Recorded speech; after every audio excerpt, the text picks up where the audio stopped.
Welcome to another episode of Search News You Can Use with me, Dr. Marie Haynes. We have so much stuff to talk about this week. It's been one of the most interesting weeks in SEO that I've seen for quite some time.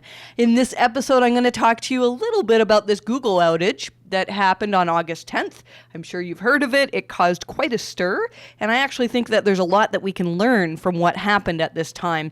We're really early in our analysis of that, so I'll share a little bit of information with you on what we think is happening and how we can take advantage of this glitch that happened on Google's side. We're going to talk about guest posting, and Google. John Mueller made some statements this week. It were on Twitter, but he made some tweets this week that basically said that guest posting links could have zero value. I'm going to share my thoughts on that, and I'll give you some advice to help you know whether you should be auditing your links if you've had a history of doing rampant guest posting. We have a really great question in Q&A asking whether MHC uses Google's Knowledge Graph search API. I'll give you my thoughts on that, and I think you'll find it quite interesting. And we've got loads of other stuff to talk about.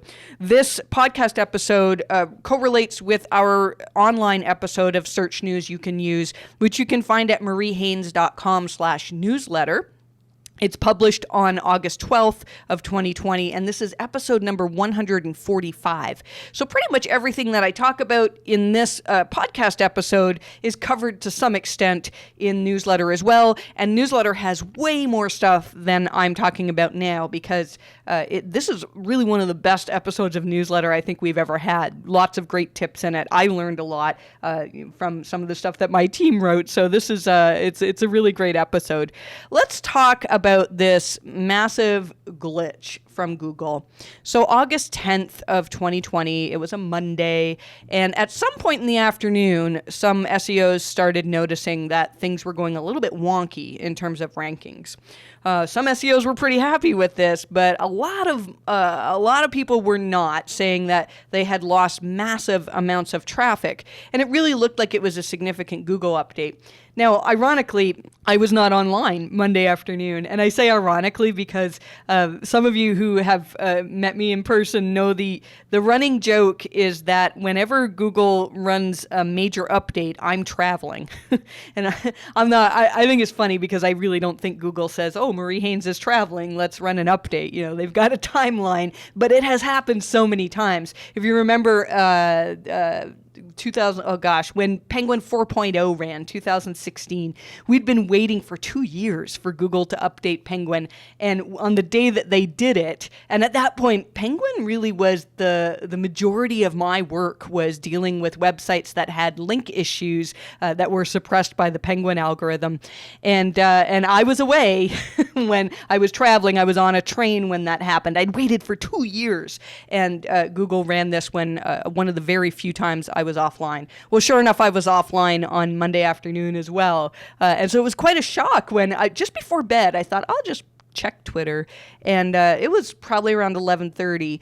At 11:30 Eastern time, and that's important because that was around the time that Google resolved the issue. So if you had issues with your traffic, it seemed to start Eastern time early afternoon, and lasted, I think Barry Schwartz said the peak of complaints was around 5 p.m. Eastern time. And then by 11:30 p.m., Google had solved this issue and things seemed to return to normal. In our newsletter, we've talked a little bit about how you can look at your hourly traffic to determine if something is affecting you right on that day. Because it's often hard. I mean, if you're looking at Search Console to get ranking positions or even other tools, it's often hard to know that particular day whether you're being affected by whatever Google's doing. And keep in mind that, the majority of people while this was happening were thinking that this was a massive update. Barry Schwartz said that, in his opinion, the chatter about this update that he thought was an update was larger or as large as when Penguin first came out, when Panda, the early days of Panda, where we saw some massive updates. And we have had some big ones since then. I would say August 1st of 2018 was probably on the scale of Penguin. but not for all websites. But still, it seemed like there was something absolutely massive going on. So what we started to do the next day was look at all of the clients that we have in Google Analytics and look at their hourly traffic and compare it to the same day the previous week, so Monday the previous week. We noticed that there was a significant number of websites that we monitor that had drastic changes in organic traffic levels at some point in Monday afternoon. And we've explained this in newsletter, and I've shown some screenshots as well and outlined how you can look at your hourly traffic to determine if this happened for you. One thing to know is that the majority of the sites that we monitor, and we have hundreds of sites that we've collected over the years in our Google Analytics profiles, the majority of sites had some type of change. Not all, but the majority saw that their traffic either increased or decreased at that time. And so it actually turns out that this was a bug. So Google webmasters, they tweeted on Monday, we detected an issue with our indexing system that affected Google search results. Once the issue was identified, it was promptly fixed by our site reliability engineers, and now it has been mitigated. Thanks for your patience. Well, that told us essentially nothing other than, all right, there was an issue with indexing. The thing is, though, that it wasn't that pages were dropping out of the index. The main issue that people were noticing is that very low quality results were tending to rank really well. And I saw loads of black hats that were saying, wow, this update was great for me. Now, often that is the case because black hats, they're not going to say, wow, my links that you want to buy from me are no longer effective. Black hats tend to always say that an update had helped them. But sure enough, though, we saw screenshots of SERPs where very spammy sites were dominating the first page. And this made us think, this really was a glitch. It's not like Google pushed out an algorithm update without testing it and then said, whoa, the results were not good. Let's roll it back. In my opinion, it's very rare that Google rolls back an algorithm update. I'm sure it's happened. I feel like there were some, and I think some have had kind of partial rollbacks, but for the most part, Google, they test things severely before they launch them. And so I don't think that this was an algorithm update. And I don't think you can say, oh, my traffic went up at this time when Google had a glitch, so maybe with the next algorithm update, I'm going to see improvements. It's certainly possible, but I do think that this was a glitch. So the interesting thing is Gary Eash shared a series of tweets with us that explained what happened. And he explained how there's many components to the indexing system at Google, including rendering data, extracting links, extracting and computing certain signals, and more. And then they push this to the index. And apparently something went wrong with one of those components. And so I believe what Gary said was it's kind of like, throw a grain of sand into the system, and it's so complicated that it can just mess everything up. So what went wrong? Apparently whatever was pushed into the index was not what Google normally does. So to me, it seems to me that, here's Gary's quote: "Don't oversimplify search, for it's not simple at all. Thousands of interconnected systems working together to provide users high quality and relevant results. Throw a grain of sand in the machinery and we have an outage like yesterday." So what Gary told us is, again, there's many components that fit together in order for Google to come up with the results that we see when we type in a query. And one part of that, one component, or who knows, maybe it's multiple components, broke at this time. So I think it's very, very interesting because we analyzed which sites were actually improving at this time and which pages on some of our clients' sites were seeing improvements. And it was really interesting to see that the majority of these pages were ones that had quality issues. They were issues that were very clearly outlined in Google's quality raters guidelines. Some of them had link quality issues. They had very obvious self-made links pointing at them. Some of them had links pointing at them that were kind of gray So, maybe early algorithms would not pick them up as spammy, but my team would probably look at it and go, I don't think this is a good link. And so what we were seeing was lower quality pages were actually ranking well. And if you're a premium subscriber of our newsletter, you can see more of a write-up on what types of pages were ranking well. I'm not going to make this public at this point just because we only really have one day of analysis in this, and I knew I had to record podcast episode today, so I'm not confident enough in this to publish it as an article, but I think it's interesting to talk about in podcast. And so for you as the listener, as you're reading to this, just know that this is very much theory, what we're talking about. But I really think that the part that broke in Google's whole system that pushes things into the index and provides us with what we see as search results, I think the part that broke was the part that determines whether to suppress a certain page or site for quality issues. Now, I can hear some of the technical SEOs already firing up their keyboards to write about how I've just oversimplified everything, and I don't know exactly how Google's algorithms work, but it seems really obvious to me that if something broke and then low quality sites were ranking, then if we can figure out what it is that ranked during that time, then we can determine which parts of our websites Google is considering lower quality. So we're going to do some more testing on this over the next few weeks, and I think it's really, really fascinating. It could be nothing, and it could be, who knows, like maybe what broke is part of the determining rendering of pages that were heavy on JavaScript.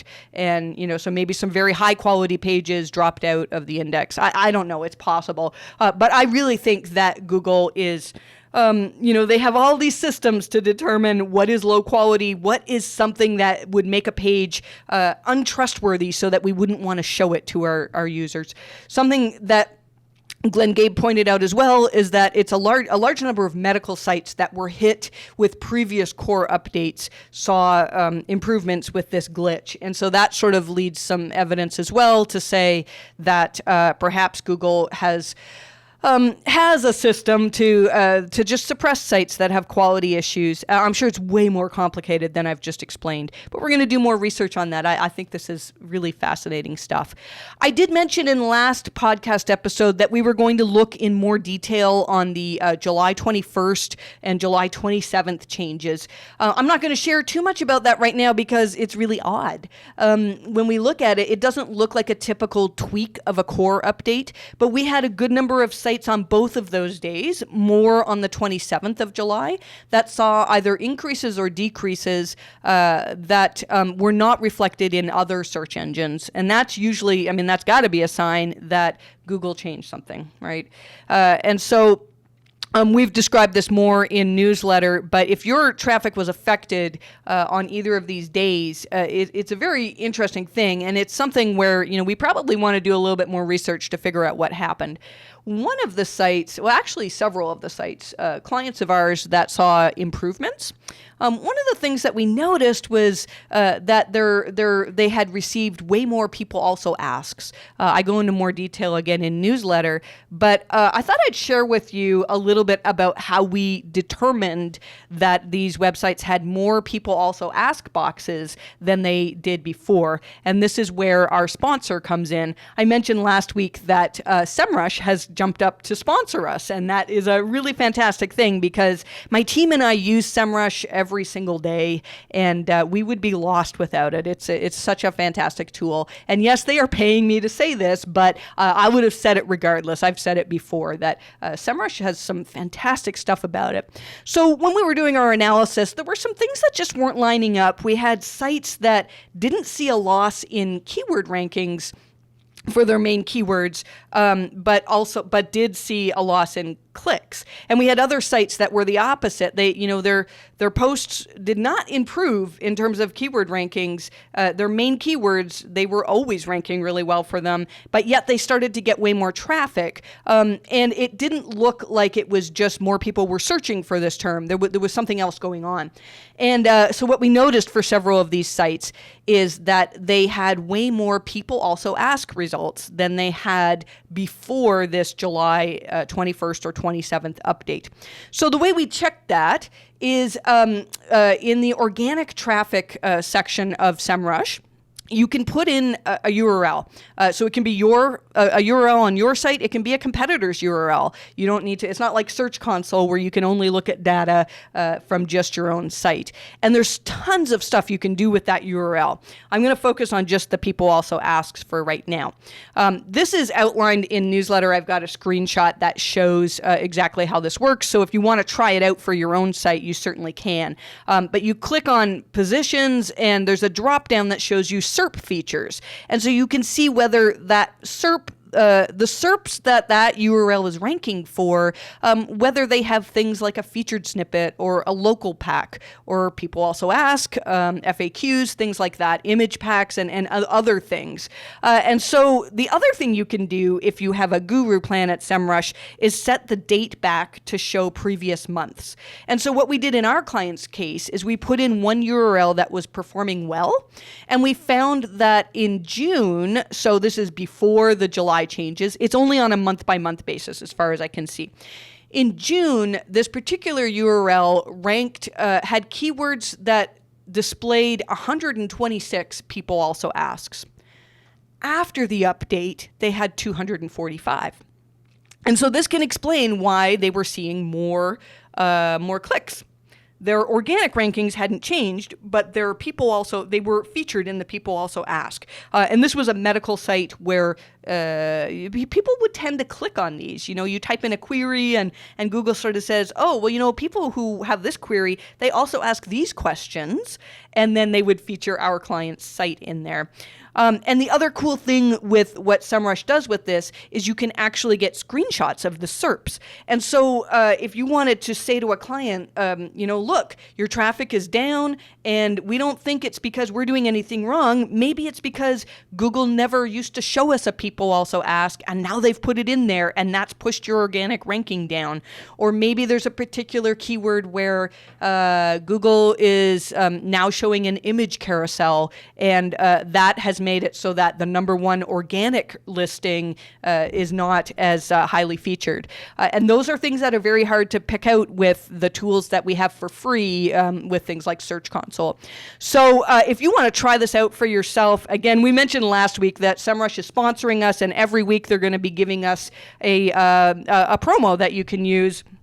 And so you can go to mariehaynes.com/Semrush, and there's a promo code that will give you a free trial. And you can also get access to the some competitive insights that are really, really interesting. So if you want to check whether your own website saw fewer or more people also asks over the last few months, then we've laid it out in newsletter how to do that, and you can use this free trial to give it a go. Let's move on here. If you use Google Search Console's API, then please know that there are changes to that. I'm not going to go over it in podcast because I think there's only a small minority of people who actually use the API, but that's something important to know if you are using it. Let's move on to talk about guest posts. This is a topic. I feel like I've been talking about this topic for years. Even when I was first talking about Penguin, you know, I would say, well, building links in guest posts, eventually Google is going to figure out that these aren't recommendations for your website. And I do believe that over the years, Google's gotten much better at figuring out whether a link is something that they should count as a recommendation. So John Mueller responded to a tweet on Twitter talking about guest posting, and somebody was saying, you know, long tail keywords are great, but guest posts on good websites like Forbes, Entrepreneur, Huffington Post, those are the ways to get good links. And even though I don't believe John Mueller was tagged in this conversation, he jumped in and said, do you get stats on who reads your guest posts? Since Google doesn't use those for links at all, I imagine you're just doing them for visibility. And the reply was, "Hi, John. I think most people use it for building backlinks, and Google does give preference to the domains with more backlinks." I think that's kind of funny to teach John Mueller how Google uses backlinks, but regardless, this is a practice that a lot of people are following, right? We know that if we get good links pointing to our website, if we get links from websites that are authoritative, websites that seem to be used by other people, that those links can move the needle and they can help us to rank better. But the thing is that those are self-made links, right? So here was John's response. Now, this was not an official Google announcement or Google document or anything. This is just a Google spokesperson saying this, but he's pretty clear. He says those links have zero value. It's a waste of time if you're just doing it for the links.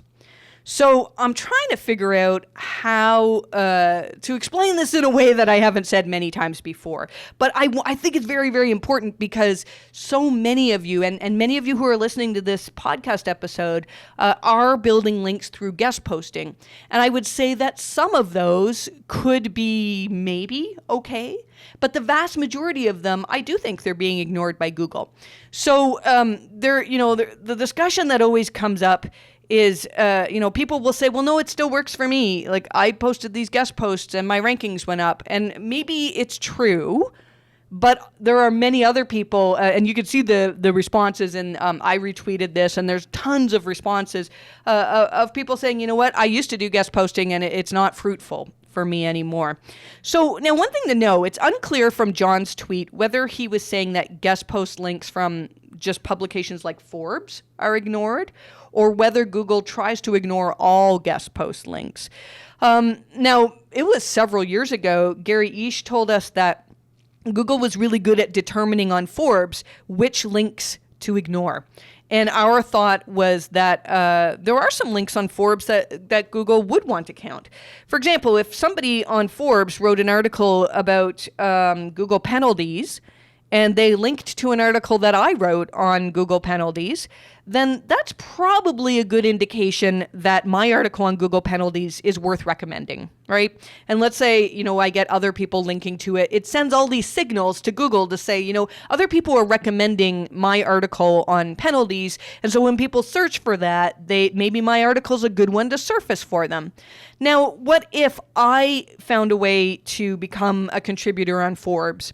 What if I got a guest post listed? Or what if I had a connection with a journalist on Forbes and they, wrote an article, and because they're my friend, they threw in a link to my website? Does that really make it a recommendation of my website?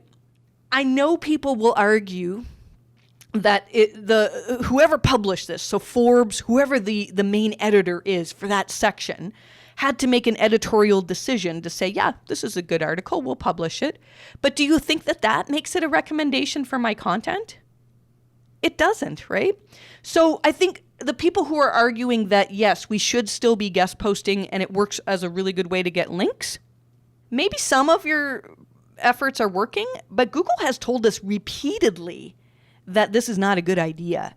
And we see loads of manual actions for websites that have overdone this type of thing. They're not all necessarily guest posts. I think it's pretty rare that we have a site that has only relied on just guest posting for a way to get links. Most people who are guest posting, they're also finding other ways to build links that maybe the web spam team would not be happy with.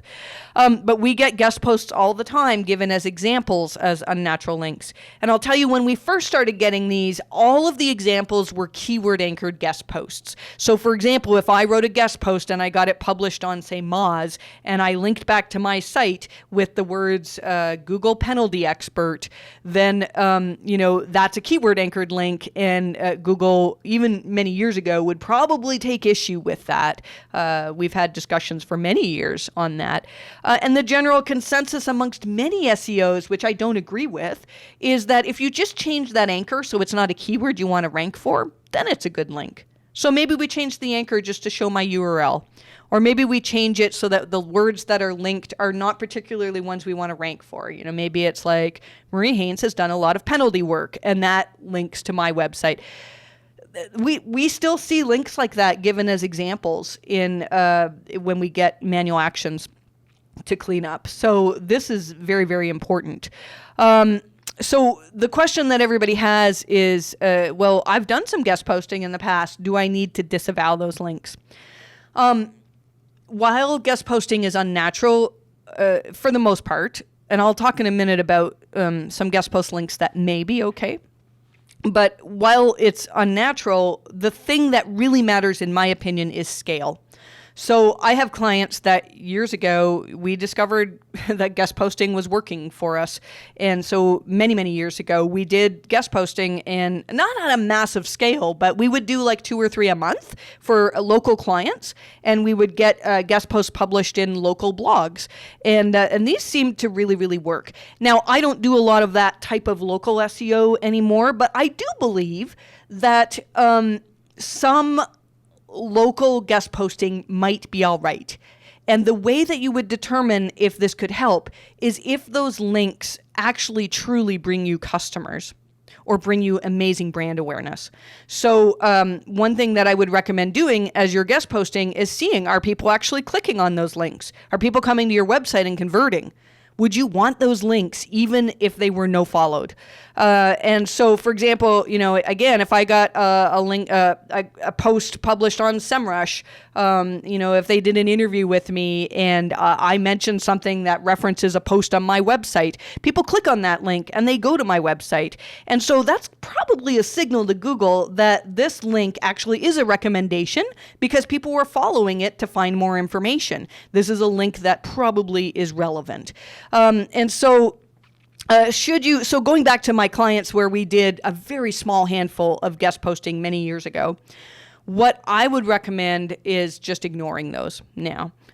Maybe if we had really been using heavy keyword anchors, I would probably disavow those. But if we just did a very small scale of guest posting, I'd say, well, lesson learned, let's move on. And if you've done a larger scale of guest posting, then you might want to consider disavowing those. We've mentioned this a lot in the past, but John Mueller has said that it is possible for Google's algorithms to look at a website and say, wow, they've really been overdoing it in terms of link building, so maybe we'll distrust the majority of links to this website. He did say that this is rare, and in my experience, the cases where this happens are websites that have a very large scale. So rare is a very subjective term, right? I mean, rare could mean like, oh, maybe it happens to one website a year, or maybe it could be that it happens to only 1% of websites that have done guest posting. But if you think of the millions of people that have done guest posting, that's still a fairly large number. So do you need to disavow if you've done guest posting? In most cases, I'd say no. If you have hundreds or thousands of either guest posts or places where you've provided somebody with an article, and even though it doesn't specifically say it's a guest post, and you've included a link back to your website, if you've done that on a massive scale, yes, I would consider disavowing. In some cases, we have seen improvements after disavowing links like this, but not always. It depends on whether you actually have good links to go alongside of these links as well. If you're not sure, this is something that my team and I can help you with. You can reach out to help@mariehaynes.com. And we do have a link overview plan where my team will take a look at your links. And I mean, I have members on my team that all they do is look at links all day, every day, and look at what Google has told us about link quality. And every little hint we get from something that Google says, this is something that we value, or this is something that we don't like. We've got massive amounts of information that my staff know in terms of what Google has said about link quality. So if you're interested in having a link overview done, then we can do that. Take a look at your links and give you our opinion on whether they're holding you back in search. Moving on, this was really interesting. We missed this tweet from early July, but it was good enough. I don't know how it surfaced. It was good enough to put it back in newsletter in August here about CLS metrics. So we know that the core web vitals are going to be a ranking factor at some point, probably next year. And one of those factors in the core web vitals is cumulative layout shifts, CLS. And Glenn Gabe tweeted that there was some clarification on this, that CLS shifts Shifts, what it matters for Core Web Vitals is the entire life cycle of the page. When you look at CLS shifts in DevTools, which is the way in Chrome DevTools, which is the way that most of us are doing it right now, that only shows just a small period of time. Now, I don't know how far back it goes. I don't know if let's say you had a page that had major issues like last month, and then you fix that page, and for the next year and forward, it's perfect. It's not shifting the page around at all. Do those issues from last month affect you? I don't know. I would imagine no, but this is interesting to pay attention to. And speaking of which, there was a really cool study done by Screaming Frog. And Screaming Frog determined that so they assessed 20,000 URLs and ran them against Google's recommendations for Core Web Vitals. And it turns out that the vast majority of these pages would not pass. And I think most of us probably have issues with Core Web Vitals that we need to address. And this is why I'm assuming this is why Google told us that well in advance that these are going to become a ranking factor. One of the things that they noted is that out of the 20,000 URLs that they tested, only 12% of mobile and 13% of desktop actually passed the Core Web Vitals when you look at all three of the things that are measured. I'll let you read the article for more information on this, but really we should be paying attention to this. We have another thing in newsletter that Brody Clark shared with us, where you can create a GIF to show where the CLS issues are on a website. So CLS, again, is when content shifts around. And the most common reason is if you have an ad block that appears after the user's on the page. We all know how frustrating it is that you go to tap on something on your phone and then all of a sudden it shifts and you've just tapped on an ad. And that's the type of thing you want to measure. So there's a way that you can display this in a GIF, which is really good to show to your clients. Like, look, this is what happens when people are visiting your page. And by the way, this is a ranking factor in the future. So, if you're looking for a way to drum up some business, then, looking at this type of thing could be very helpful for websites. We don't have a whole lot to add in terms of local SEO. Whatever happened with this Google glitch, it certainly affected a lot of local websites as well, but there was no obvious algorithm update as far as we could see. Google now is, and you can read, we've got lots of information on local SEO in newsletter. Our partners in newsletter, Sterling Sky, are providing us with this local SEO information. One of the things to know is that local knowledge panels, some of them now have a call button on desktop as well. And if your computer has the capability to make phone calls, so sort of like Macs or FaceTime, you can do the call to somebody directly from your computer. So I think this is important because I can just picture so many business owners being really confused about what's happening and why are people calling me? I don't know, maybe they don't know it's from their computer. I haven't actually done any voice calling from my computer, I don't think. But important to know. So if you're getting weird calls and you're like, how did this happen? This could be why. Google My Business has added an online operating hours feature. And this new attribute will let you add a label that says you have online operating hours, and doing so does not affect your open and closed labels on your GMB listing. So this is kind of good for businesses that maybe are closed during the day, but you answer your phone in the evening. And that's something that that really should be helpful for a lot of local businesses. Let's move on now to this really good question from Jack Faqs. He asked this question via the MHC Inc. Twitter account. Do you ever use the Google Knowledge Graph search API in your work? I ask because it seems like something that would be useful, but I found inconsistencies in the API results versus actual knowledge panels showing up in the SERPs. So I'll tell you, I know totally what you're talking about with these inconsistencies. Those who are not familiar with the Google Knowledge Graph Search API, the API is basically a tool that you can use to query Google's knowledge graph. And you can get results back saying, yes, this is an entity. We recognize this as a person. We recognize this as an organization, that type of thing. And you can see the entity knowledge. And it's kind of cool in some cases. We've used it in some of our reports to say things like, look, when we use Google's knowledge graph API, we can see that your competitors are all recognized as organizations, and you're not. You don't have an entity in this knowledge graph API, and that could be some evidence on our thought is that can be some evidence against EAT to say, look, like your competitors are big enough that they have entity recognition in the knowledge graph, whereas you do not. Now, I agree with you, it's inconsistent, and we don't use it as a regular part of our processes. We do take some reviews where if we're trying to dig deeply into entity information and to determine, has Google actually recognized you as an authoritative company, we will look at it, but we don't make solid conclusions based on what we see.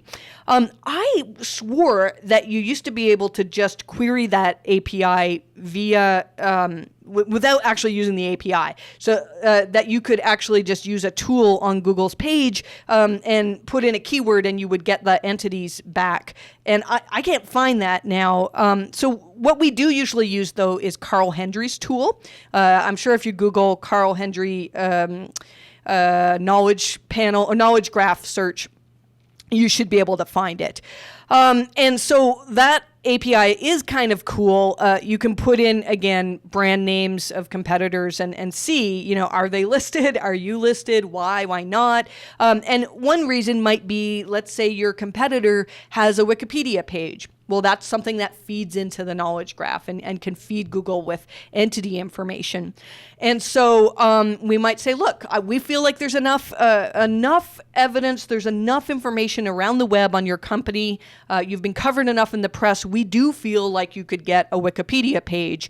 And perhaps this will help Google to recognize you as an authoritative entity as well. And we really do feel like that can help. I think something that we use more frequently, and maybe I was getting these two confused, is Google's natural language processing tool. I don't have the link in front of me, but you should be able to find it. And you don't have to use the tool. You can use this by copying and pasting stuff into the tool. And so what we'll often do is copy and paste text from a particular page on our clients' websites that we want to assess, is this really the best quality content? Is the content structured well? Can search engines pull out the entities to say, oh, yeah, this page is about this and this and this? Do they get it right, or are they confused? And so what you can do is you can copy in all of the text from a particular page, and then the tool will throw back the entities that it pulled out from it. And so it might say, yes, we've recognized this page is talking about diabetes and glucometers, which are entities, and it will actually show you like, oh, here's the Wikipedia entry for diabetes. And there's things that you can sort of glean from that saying, I don't know how much detail I want to get into on this, but let's say you had pages talking about this amazing medical cure for something, and there's no entity information on Wikipedia or any of the sites that Google pulls entity information from. I think that can contribute to Google saying, well, maybe this doesn't line up with scientific consensus. They can use natural language processing to say, well, this page is clearly about diabetes and helping people recover from this or test their blood sugar level, whereas the treatment that they've recommended, we don't have entity information for that, so maybe this is something we shouldn't trust. I'm making giant leaps here in my assumption of that, so take that for what it's worth. But there's interesting things you can do with that tool, so I'll let you play around with that and see what you think. But as far as the knowledge graph API goes, we don't use it extensively, just here and there where we think it can help help us learn more about a business and what entities Google is finding and other search engines as well. I think we'll call it there. I think we covered a lot of stuff in this episode. Again, this is episode number 145 of Search News You Can Use. We have loads of other stuff in the newsletter, more thoughts on the Google outage and specific examples of the types of sites that were either improving or decreasing with this outage. We've got how to check Google Search Console to see if you have fewer FAQs. That's something I didn't cover in this episode, but a number of people noticed in mid-July that they were seeing fewer FAQs. And we thought initially it was across the board, that July 14th, maybe Google just shut off a bunch of sites' FAQs. But we have loads of clients that actually did continue to have FAQs after that. So yeah, newsletter tells you how to check, and you don't need a paid tool to do that, how to check whether you have fewer FAQs. We've got stuff from Google on how the quality raters work. I didn't include that because I've talked about that so many times. And so much more, whether a bad reputation can hurt your rankings. Amazon or Walmart now is apparently cutting affiliate commissions, which is very unfortunate for those of you who rely on that, and quite a few other things as well. I'm going to do a bit more work today and then head home to just relax, play some Fortnite. I'm very sad that hockey is over, for me at least. You know, one of my team, Alec, has a fantastic website on the Toronto Maple Leafs. Maple Leafs Hot Stove. I really encourage you to read it, although I felt so bad for him. I mean, the pandemic started, just as hockey was getting amazing. And then we got all excited because we had more hockey. And then if you're a Leafs fan, we were just severely disappointed, as we are every year. We got 4 games in and now it's over. So bad luck for Alec. No more money from his website. But still, I hope your websites are doing well. And I wish you the best of luck with your rankings.